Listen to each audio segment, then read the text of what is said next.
For me, the night sky gives me a lot of joy in a lot of different ways. It's almost like you get filled up with so much joy so that when someone who doesn't know a lot about the night sky but who would like to know or learn more, when I have the opportunity to talk with them, it makes me super happy.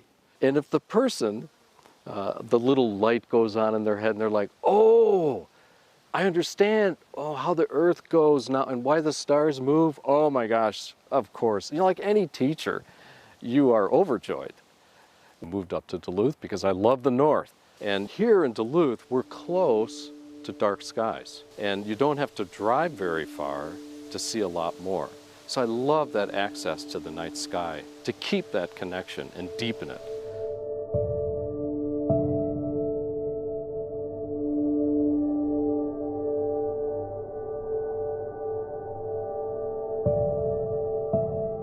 Things that stand out for me are just like seeing Jupiter's moons for the first time.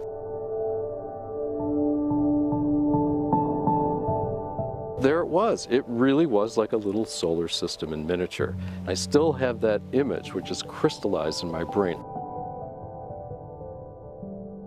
As far as the things that are available to someone without a telescope, for one, there are eclipses of the moon. That's a big one. The rising of the Earth's shadow. Every evening, clear evening, when the sun goes down in the west, the shadow of the Earth, which looks like a dark blue-gray curtain, rises in the east. And just watching that shadow rise, you can see some interesting things happening there.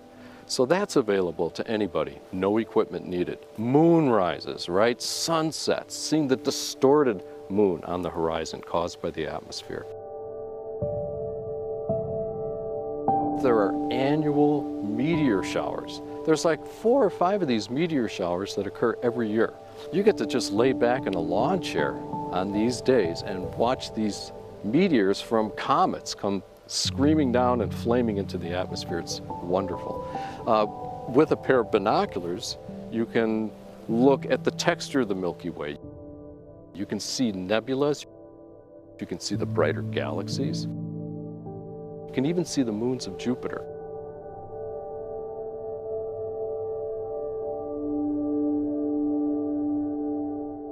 I love getting to know the cosmos, creature by creature, character by character, one by one. And then over time, you do get a sense of space, even the three-dimensionality of space. Because at first glance, you look up and it looks flat. You know, it's two-dimensional. But over time, you get to realize that's closer, this is farther. If you're in the woods, if you take a bunch of different trails over time, you feel like you know those woods. So you begin to anticipate what's around the corner, what's coming up with this season or that season. With the night sky, it's kind of the same thing. The first thing to get to know are the brightest stars in the sky. And there's just a few dozen of those, not too hard. And what you're doing is you're making that connection, you're increasing your knowledge of the night sky, and you're beginning to create a map in your mind the way you would when you're walking through the forest. When I see the star Vega rising late in the winter, Vega is a spring and summer star, I know that when it's rising, the season is going to come. I have hope that it's going to come. Vega gives me hope. So this is a human thing to do. This is how we connect with the sky. You learn it, you make these associations, and then it suddenly becomes a part of your life. The way birds, flowers, and so many other aspects of nature do. You learn and absorb, create a map, and then expand that map deeper into space. When we look at the constellations, again, we're looking at patterns that have been handed down to us. When you buy a book about the constellations, you're going to get the Western version. And the Western version originally came from Babylonia, essentially Mesopotamia.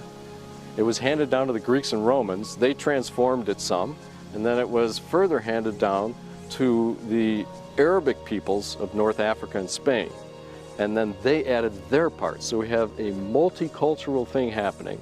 And there are 88 constellations. And the big joke among people who learn the constellations for the first time is, you show them the Big Dipper and they say, well, that doesn't look like a bear. Most of them don't really look like their figure, like their name. Part of the reason for that is light pollution. Light pollution has stripped away the fainter stars, so we can't make those curlicues that might define the bear.